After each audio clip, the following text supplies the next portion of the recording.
Hello everyone, welcome to my Learning Mind Crew channel.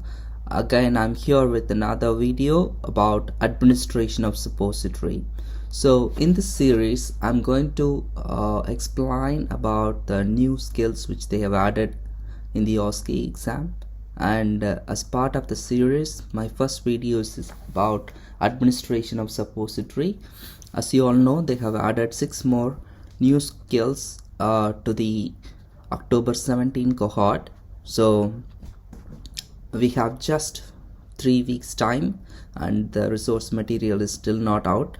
So in order to prep the students, I started to upload some teaching videos about the skills, and the resource material which I took for my videos are from the marking criteria version 1.6, published in the CTC websites and also in the NMC website. So let's go into this teaching. So it is very simple. So when you look at the marking criteria, it has a list of steps, and I've broken down into a very simple, easy way of understanding the procedure. So this is what they're expecting from us. So before you start, the first 5 basic checks: you will check for scene safety, verbalize that the scene is safe for you to approach. So introduce yourself and the reason for your presence there in the patient's room, and do your hand hygiene, 7 steps of hand hygiene according to WHO guidelines. Then start doing the ID check. So if it is a hospital setup, you need to do the ID check on name, date of birth and MRN number. If it is a home setup or if it is a clinic, check the patient's name, date of birth and address of the patient. And finally, you will be checking the allergies and inquire about the reaction if they take that particular, or if they come in contact with that particular thing. So after you finish doing the 5 basic checks, then you proceed on to the specific procedure. So first thing is prescription and consent. So explain the procedure and gain consent. So you need to explain what all the things you're going to do in regards to administration of suppository. So you need to talk about first positioning of the patient. You need to talk about what you're going to do, how you're going to insert the suppository, and what are the things patient may expect after insertion of suppository. Once you gain this consent, remember this is a medication. So like any IM or subcut, you need to read the full prescription and verbalize that the prescription is clear, it's legible and valid. So once you validated the prescription, you start collecting the articles. So it will be kept on the side of a table in the same station. So there will be suppositories, lubricating jelly, gauze squares and PPEs. So you need to check the suppository for expiry date and also the dosage. For example, if you are given a scenario paper, in that there is a prescription. So in the prescription, if for example Dalcolac suppository is 100 milligram, so you need to check the available dosage of each suppository. So once you confirm with that, once you check the expiry date, once you are happy with the prescription and the medication, and once you have collected all the articles required, so you can proceed on to the next step. So pre-procedure preparation, there are 4 things.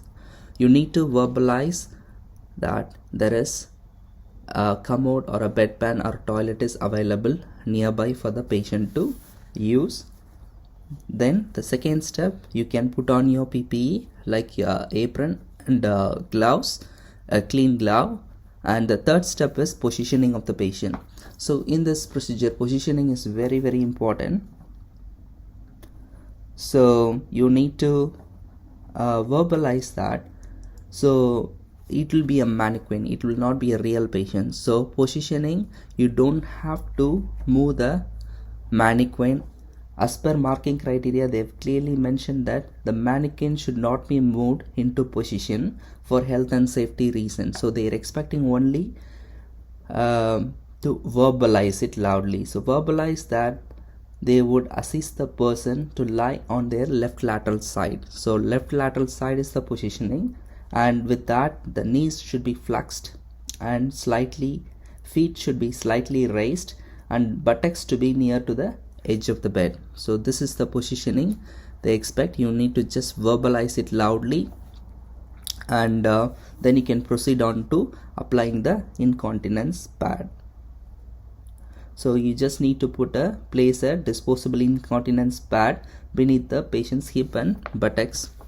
So that's the pre-procedure prep. I'm sure you all thorough about the 4 things. Just you need to verbalize that there is a commode and bedpan or a toilet is available for the patient to use after the procedure. Just put on your apron and glove. Positioning, you don't have to position the mannequin, you just need to verbalize it that it is positioned in a left lateral side, knees flexed, feet level up and buttocks near to the edge of the bed, and place the incontinence pad beneath the patient's buttocks. Now during the procedure there are 5 things you need to do. First, you need to observe the anal area for any skin sore, any excoriation, any swelling, any hemorrhoids, rectal prolapse or infestations in the anal area. So once you have verbalized it loudly that there is no such abnormalities present, you can go on and start doing the procedure. The procedure is very simple. So you need to pick up the suppository. It will be in shape of a bullet. Okay, so the pointed edge should be in the front when you're inserting. So put some lubricating jelly on the gauze square pads and nicely lubricate the suppository with the lubrication jelly and start to insert into the rectum. And when you are inserting, so remember that the pointed edge should be at the front and you should advance it approximately 2 cm to 4 cm in, and repeat the procedure if there is any more additional suppository. For example, the patient's dosage is 200 mg and you have 100 mg suppository, so you need 2 suppositories to be inserted one after the other.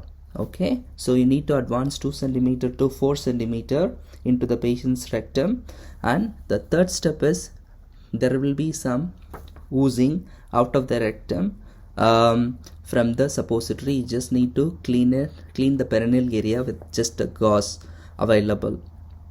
The fourth point is it's the most important point, we should inform the patient that they should lie on the same position for at least 20 minutes. They need to keep the suppository in their rectum for at least 20 minutes so that the suppository or the medication will work. And second point is there will be discharges in the rectum because suppository, due to the heat inside the patient's body, it will start to melt. So there can be some oozing coming out of the rectum, so that is quite normal. That also we need to inform. Patient should not get scared or uncomfortable. So we need to explain that and use a gauze piece to clean the area if there is any oozing out of the rectum. And you need to verbalize that you will assist the patient into a comfortable position and you will offer a bedpan or a commode or a toilet facility as appropriate. So this is the procedure. Just remember, just 5 steps. You're going in, checking for anal area, observation for any skin sore, excoriation, swelling or hemorrhoids or rectal prolapse.